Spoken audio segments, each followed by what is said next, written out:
They had watched humanity for 40 years. They had studied their broadcasts, analyzed their military strength, and counted their ships. What they saw was a species still fighting among themselves, a species that sent poets to diplomatic meetings, a species that seemed more interested in building art museums on Mars than warships in orbit. Supreme Commander Al stood on the bridge of his flagship and smiled. The humans were perfect targets. The Dominion was not the strongest power in the galaxy, but they wanted to be. They had clawed their way up from a small empire to a medium one through careful politics and occasional violence. Now they needed something more. They needed to send a message to the galaxy that they were willing to do what others would not. They needed to make an example of someone weak. New Singapore floated in the space between Earth and Mars. It was a beautiful structure, a spinning wheel of metal and glass that housed 3 million human souls. Families lived there. Children went to school there. Old people sat in gardens that looked out at the stars and remembered Earth. It was not a military station. It had no weapons worth mentioning. It was simply a place where people lived their lives. Al chose it for exactly that reason. The attack came on a Tuesday morning, Earth time. The fleet dropped out of faster-than-light travel in perfect formation. 40 warships against a civilian habitat. It was not a battle. It was an execution. But Al did not simply attack. He had something more ambitious in mind. His communications officer opened a channel to every news network in the galaxy. Within minutes, billions of beings across hundreds of worlds were watching live. They had announced themselves, and they wanted everyone to see what came next.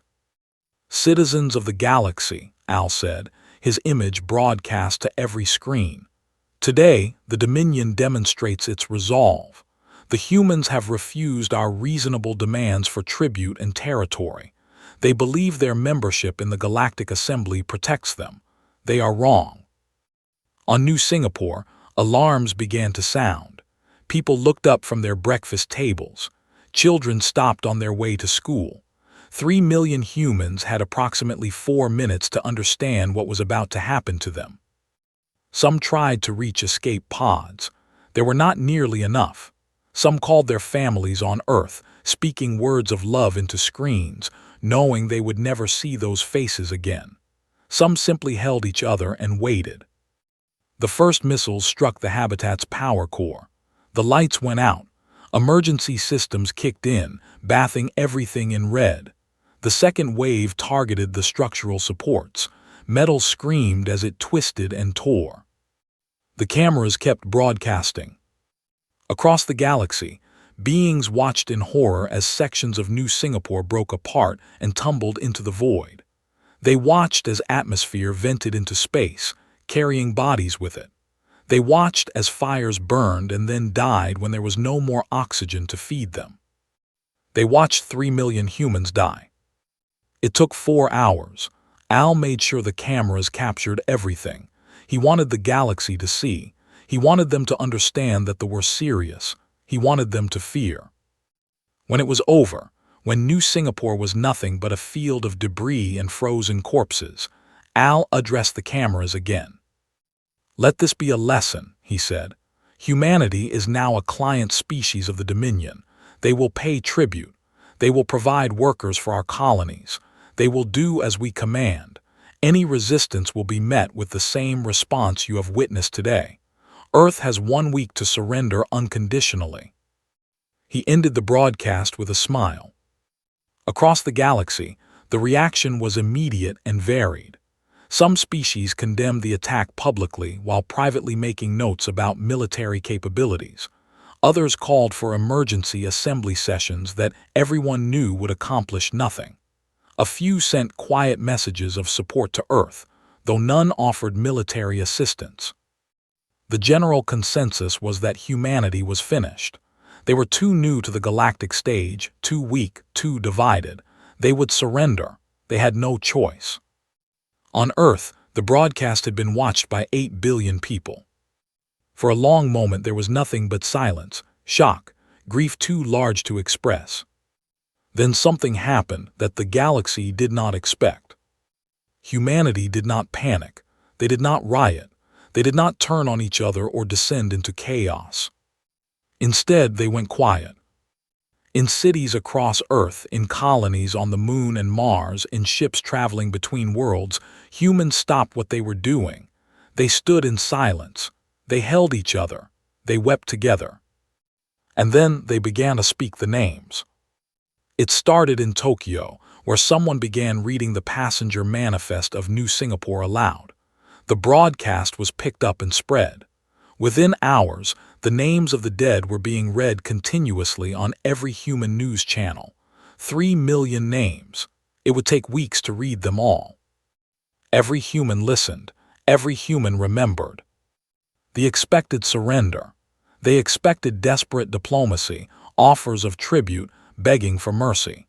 They expected the week to be filled with negotiations where they would dictate increasingly harsh terms. Instead, they received silence.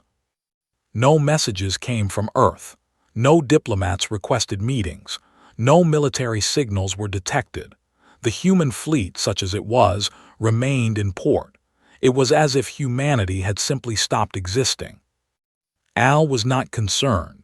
He interpreted the silence as total psychological collapse. The humans were broken. They would come crawling to him soon enough. He did not understand what was really happening. Deep beneath the mountains of Switzerland, in facilities that no official record mentioned, humanity's true leaders had gathered. They were not politicians. They were the commanders of forces that did not officially exist, the keepers of weapons that had never been acknowledged. For 40 years, while humanity had shown the galaxy a face of artists and diplomats, they had been preparing, not for conquest, not for empire, but for the day when someone would decide that humans were easy prey. The meeting was short. There was nothing to debate. They had killed 3 million civilians and broadcast it as entertainment. They had made their intentions clear. This was not a misunderstanding that could be resolved through diplomacy. This was not a proportional response situation. The vote was unanimous. Humanity would not surrender. Humanity would not negotiate. Humanity would not respond with equal force and call it justice. Humanity would make certain that no species ever considered attacking them again. In orbital shipyards hidden behind the moon, in bases buried beneath the surface of Mars, in facilities scattered throughout the outer solar system, lights began to come on. Engines that had never been fired began their warm-up sequences. Weapons that had been designed for nightmares far worse than they were brought to operational status. They had seen humanity's public fleet. A few hundred ships, lightly armed, designed for patrol and escort duties. It was laughable compared to their own navy. They had not seen the other fleet, the one built in secret over 4 decades. The one designed by engineers who had studied every war in human history and asked a simple question. If we ever have to fight, how do we make sure we only have to do it once? Al's week passed in silence. On the 8th day, he prepared another broadcast to declare humanity in default and announce the terms of their subjugation. He never got the chance, because on the 8th day, humanity answered. And the galaxy would never see them the same way again. The first warning came from a patrol fleet stationed at the edge of human space. 12 ships, well-armed and confident. Their commander sent a routine report at the scheduled time. Everything was normal. The humans remained silent and defeated. 15 minutes later, the patrol missed its next check-in. The communications officer tried to raise them. Nothing. She tried different frequencies. Nothing. She ran diagnostics on the communication equipment. Everything was working perfectly. The patrol was simply gone. Al received the report and dismissed it. Technical malfunction. Solar interference. The humans had no capability to destroy 12 warships without a single distress signal. It was impossible. 3 days later, it happened again. A supply convoy carrying weapons to forward positions vanished. 23 ships, no debris, no escape pods, no final transmissions. One moment they existed, the next they did not. Now Al was concerned. He ordered increased patrols, formations, constant communication. He sent reconnaissance drones into human space. The drones found nothing. The human fleet was still in port. Earth's orbital defenses were unchanged. Everything looked exactly as it had before. But his ships kept disappearing. It was the silence that bothered him most. When the destroyed New Singapore, there had been screaming, explosions, desperate final messages. That was normal. That was how war worked. But the humans offered nothing. His ships simply stopped existing, leaving not even an echo behind. 1 month after the massacre, they had lost 97 ships without seeing a single enemy. Then the broadcasts began. Every military frequency was suddenly filled with a soft voice reading names. Human names, 3 million of them. The broadcast could not be blocked. It could not be jammed. It played continuously, day and night, a gentle reminder of what they had done. Soldiers began having trouble sleeping. The names followed them into their dreams. Commanders reported increasing discipline problems. Some crews refused to go on patrol, preferring court-martial to whatever was out there in the dark. Al ordered his best technicians to find and stop the broadcast. They failed. The signal seemed to come from everywhere and nowhere. It was as if the names were being spoken by space itself. The galaxy watched with growing interest. The Galactic Assembly had scheduled 17 meetings to discuss the New Singapore massacre. None had produced any action. They had made donations to the right politicians, offered trade deals to the right species. The official position was that the matter was under investigation. But privately, ambassadors began to wonder what was happening. They were clearly losing ships. Something was hunting them. Yet humanity remained apparently passive, their fleet still in port, their diplomats still absent from assembly sessions. It made no sense. On Prime, the civilians began to notice that military ships were not returning. Families stopped receiving messages from sons and daughters in the fleet. The government issued statements about training exercises and communication delays. No one believed them. Fear began to spread. They had been predators for so long that they had forgotten what it felt like to be prey. Now they were remembering. Al convened an emergency meeting of his commanders. The losses were becoming impossible to hide. In 6 weeks they had lost over 200 ships, not damaged, not captured, gone. The human strategy, if it could be called that, was beyond anything they had prepared for. "They're not fighting us," one commander said. "They're erasing us." "Impossible," another replied. "No species has this capability. The humans are primitives. They were still burning fossil fuels when we achieved interstellar travel." "Then explain where our ships are going." No one could. Al made a decision. He would take the main fleet and strike directly at Earth. Whatever hidden weapons the humans possessed, they could not stop 400 warships attacking at once. He would burn their cities and end this shadow war before it destroyed morale completely. The fleet assembled at their forward base, the largest concentration of military power in history. Crews were nervous but determined. This would be a decisive blow. The humans would learn that hiding in shadows would not save them. They departed for Earth on a bright morning, flags flying, commanders giving speeches about glory and victory. They never arrived. Halfway through the journey, the fleet encountered something unprecedented. Space itself seemed to fold around them. Navigation systems went insane. Engines failed. Communications died. And then the humans appeared. They did not come from one direction. They came from everywhere.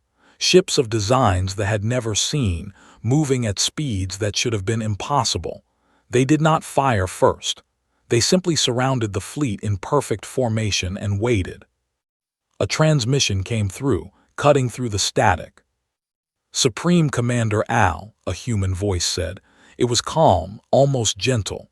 You killed 3 million of our people and broadcast it for entertainment. We have been watching you try to understand what is happening. We have been patient, but now your patience has ended. Al stared at the tactical display. His 400 ships were surrounded by at least 1,000 human vessels. Where had they come from? How had humanity hidden such a fleet? We will offer you this one chance, the voice continued. Order your ships to power down weapons and surrender. You personally will face trial for your crimes. Your crews will be returned to space unharmed. Al had been a warrior his entire life. He had won a dozen campaigns. He had never surrendered, and he did not intend to start now. Do not yield to inferior species, he snarled. All ships attack formation. Show these humans the price of defiance. The fleet surged forward, weapons charging. What happened next took less than 3 minutes. The human ships moved with impossible coordination. They did not fight like any enemy they had faced. There were no formations, no predictable tactics. Each human vessel seemed to know exactly where every other vessel would be. They flowed around like water around stones. And their weapons. They used conventional energy weapons and missiles. The humans used something else. Beams of light that cut through shields like they did not exist. Projectiles that seemed to know where their targets would be before they got there. Systems that disabled entire ships without destroying them. In 3 minutes, the greatest fleet the Dominion had ever assembled was drifting dead in space. Not destroyed, disabled, every ship captured, every crew member alive. Including Al. As human Marines boarded his flagship, as he was placed in restraints designed for his species, as he was marched past his defeated officers, a human soldier spoke to him. You broadcast our deaths for entertainment, she said. We recorded yours for evidence. The galaxy will see this too, but they will see something different. They will see that we could have killed you all, every single one of you. She paused, and Al saw something in her eyes that he had never seen in prey before. They will see that we chose not to. The soldier smiled without warmth. And that will frighten them far more than if we had. The news spread across the galaxy like fire through dry grass. The fleet was gone, not defeated in a glorious battle, not destroyed in a blaze of combat, simply taken. 400 warships captured intact, their crews prisoners, their supreme commander in chains. And humanity had not lost a single ship. In the great halls of the Galactic Assembly, ambassadors stared at their screens in disbelief. They had been arrogant bullies, yes, but they were a real military power. Their fleet had been built over centuries. Their warriors were trained from birth. They did not simply lose to a species that had been traveling between stars for only a few generations. Yet the evidence was undeniable. Human ships had broadcast the entire engagement. The galaxy had watched the fleet try to attack and be swatted aside like insects. They had seen the impossible speed and coordination of the human vessels. They had witnessed technology that should not have existed. For the first time, the galaxy looked at humanity with new eyes. But the humans were not finished. The captured crews were treated according to the laws of war that humanity had signed in the Assembly Charter. They were given food, medical care, and access to communication with their families. They were not tortured. They were not abused. Many of them found this more disturbing than if they had been mistreated. The human fleet did not stop at the border. It moved forward into space, methodical and unstoppable. On Prime, panic was setting in. The government tried to maintain order, but everyone knew the truth. Their military was broken. There was nothing between there and the advancing humans. Some officials fled to other systems. Others tried to organize resistance.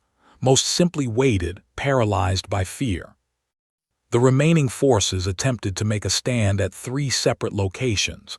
Each attempt ended the same way. Human ships appeared, surrounded the defenders, and offered surrender. Those who accepted were captured without harm. Those who fought were disabled within minutes. No one was killed if it could be avoided. This was deliberate. This was policy. This was the part that the galaxy found hardest to understand.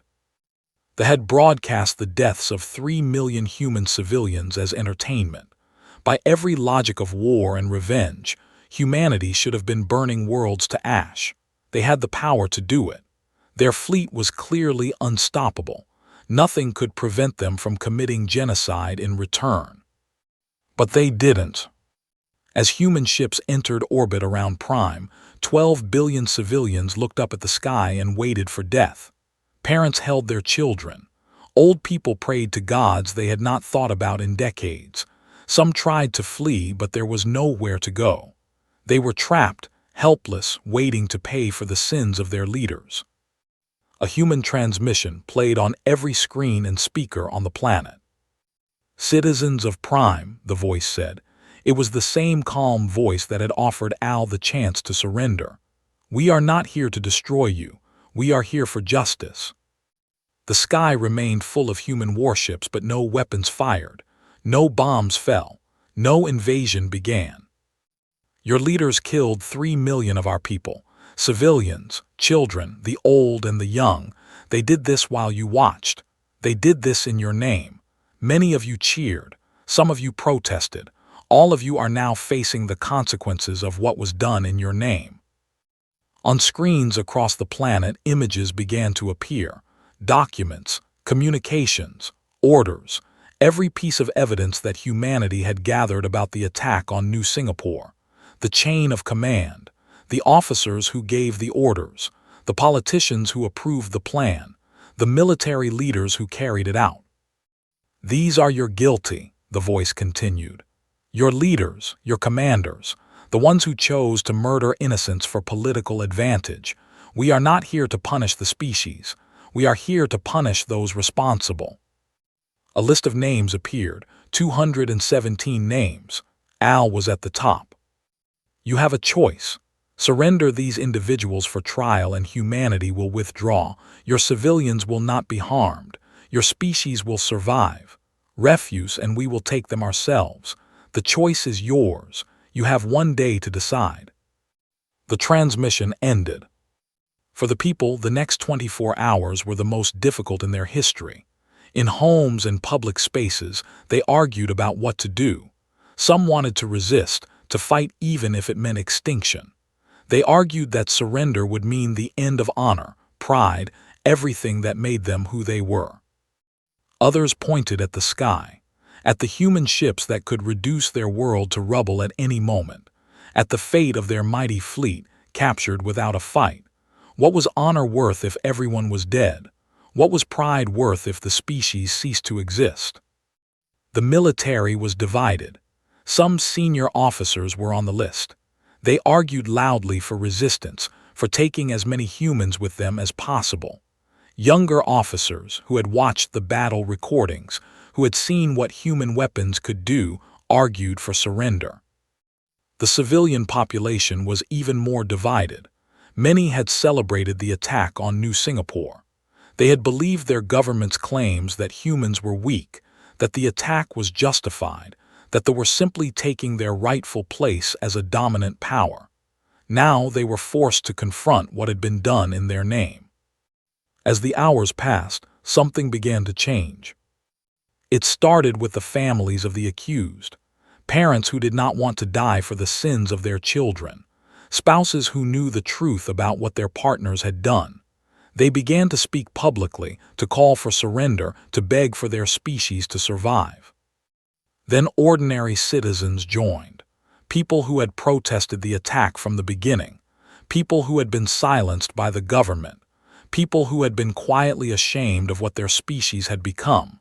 They filled the streets, demanding that the guilty be handed over.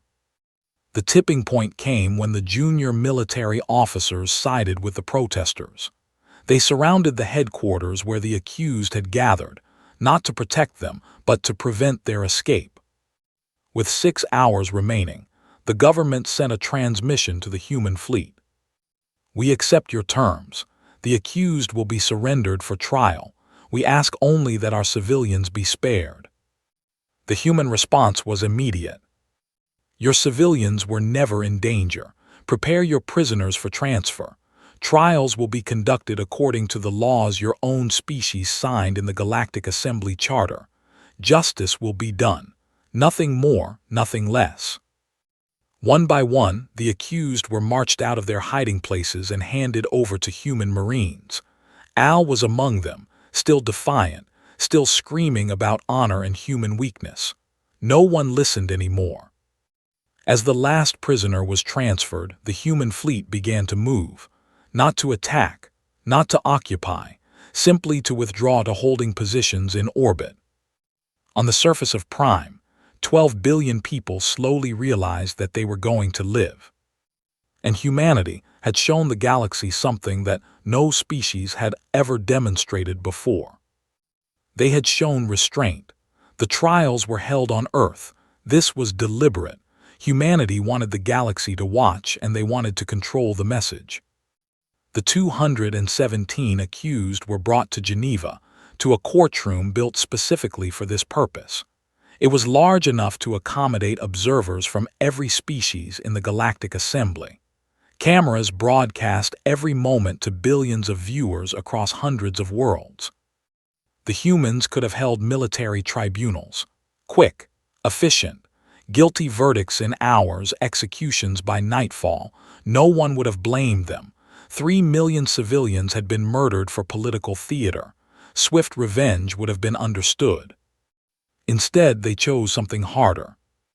Each defendant received legal representation. Not lawyers, who might have been pressured by their own government, but human advocates assigned to argue on their behalf. These advocates were instructed to fight for their clients with everything they had. Many found the task morally difficult. They did it anyway because that was what justice required. The evidence was presented methodically. Communications between commanders, orders signed by officials, financial records showing payments to politicians who approved the attack, video recordings from ships showing officers celebrating as New Singapore burned. The galaxy watched as the prosecution built its case.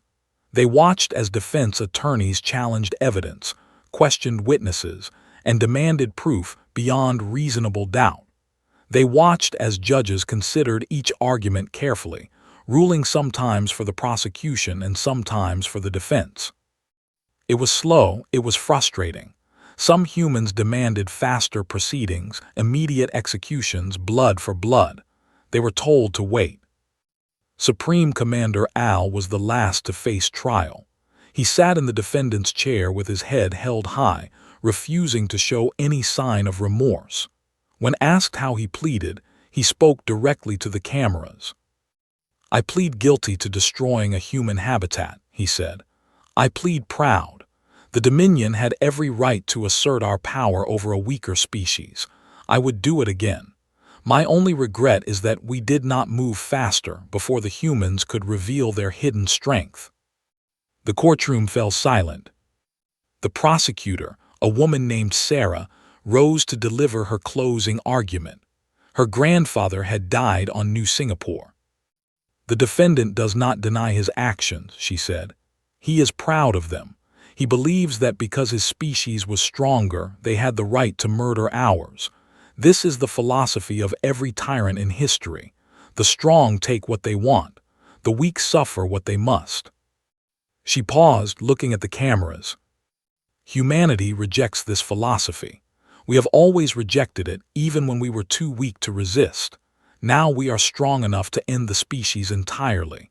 We could burn their worlds, sterilize their colonies, ensure that no ever draws breath again. We have that power. She turned back to Al. "But power does not create rights. Strength does not equal virtue. The fact that we can destroy that does not mean we should. The fact that you could kill 3 million humans did not mean you were justified." The defendant laughed. "Pretty words from a predator pretending to be prey. You are no different from us. You simply hide it better." Sarah smiled. It was not a pleasant smile. "We are different," she said. And the proof is that you are sitting in a courtroom instead of a mass grave. The proof is that your families are alive instead of ashes. The proof is that we chose to be different, even when we had every reason not to. The verdict was never in doubt. Guilty on all counts. Al and 43 other senior leaders received death sentences. 173 others received prison terms of various lengths. Some in the galaxy expected the executions to be spectacles. They expected humanity to broadcast the deaths the same way they had broadcast New Singapore. They expected revenge to be served cold and public. Instead, the executions were private, medical, painless. The condemned were given final meals, allowed to send messages to their families, and put to death by lethal injection. There were no crowds jeering, no celebrations, no festive atmosphere. Just quiet efficiency. The bodies were returned to space for burial according to their customs. Some humans protested this. They wanted the bodies burned, scattered, any dignity. They were overruled. "We are not them," the human government stated. "We will not become them. Justice has been served. Now we move forward." But moving forward required one more step. The Dominion as a political entity was dissolved. This was not negotiable. A species that had engaged in casual genocide could not be allowed to maintain the military and political structure that had enabled it. The people would survive. Their worlds would remain, but they would never again possess the capacity to threat another species. Human observers were placed throughout former space, not conquerors, not occupiers, simply watchers, ensuring that no new military was built, no new empire rose from the ashes of the old. The Assembly debated this arrangement endlessly. Some called it human imperialism. Others called it necessary. In the end, no one had the power to challenge it, and most agreed privately that it was far more lenient than the deserved. On the first anniversary of the New Singapore massacre, humanity held a ceremony. 3 million lanterns were released into the sky above Earth, one for each soul lost. Survivors spoke. Families wept. The names were read again, as they had been read every day since the attack. But there was something else in the ceremony this year, something new. Representatives from other species attended, quietly, respectfully. They stood among the human mourners and watched the lanterns rise. Some had sent condolences after the attack. Some had remained silent. All of them understood now that they had witnessed something more than a war. They had witnessed humanity reveal its true nature. Not the friendly traders, not the naive newcomers, not even the secret military superpower that had crushed them with terrifying ease. They had witnessed a species that could destroy its enemies utterly and chose mercy instead. A species that demanded justice but refused vengeance. A species that had every reason to become monsters and instead proved they were something else entirely. It was, the galaxy realized, far more frightening than monsters. Monsters were predictable. Monsters could be understood. What humanity had shown was something the galaxy had no category for. Restraint backed by overwhelming power. Mercy that was not weakness. Justice that was not revenge. The galaxy would never look at humanity the same way again. 5 years had passed since the New Singapore massacre. The galaxy had changed in ways that no one could have predicted. The species still existed. Their 12 billion people went about their lives on worlds that human ships had never bombed.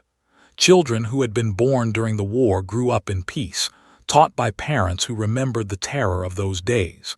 Some hated humanity. Many more felt a complicated mixture of shame and relief and grudging respect. The old Dominion was gone forever. The proud military that had terrorized smaller species for centuries existed only in history books. Young who had once dreamed of glory in the fleet now studied trade, medicine, engineering. They would never again have the power to hurt anyone. Some found this humiliating, others found it liberating. In the Galactic Assembly, humanity's status had transformed completely. They no longer sat in the back rows with the other newcomers.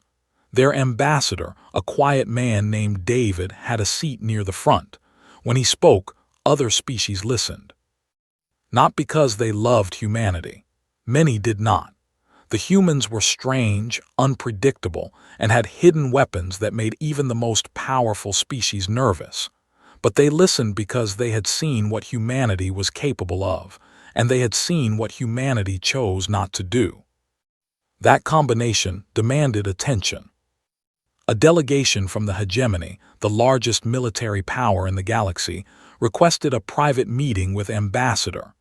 They were an ancient species, rulers of 1,000 worlds, commanders of fleets that dwarfed what they had possessed.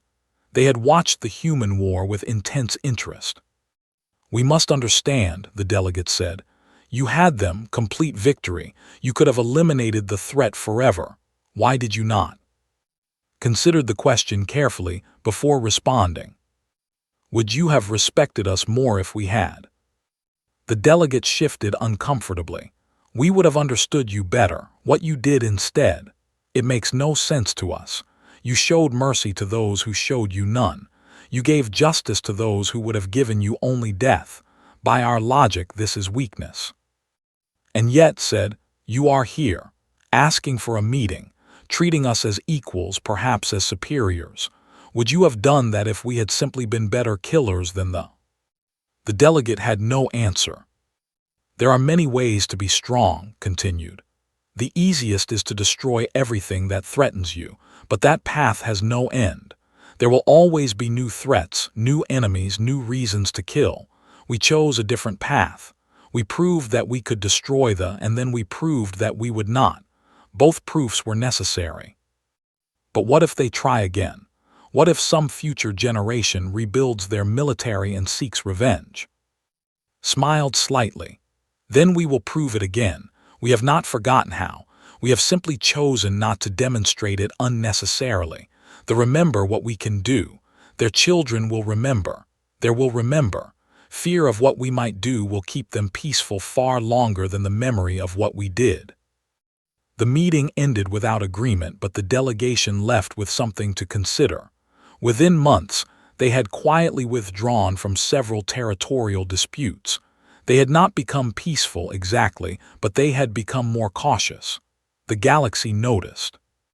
Other species began seeking closer relations with humanity.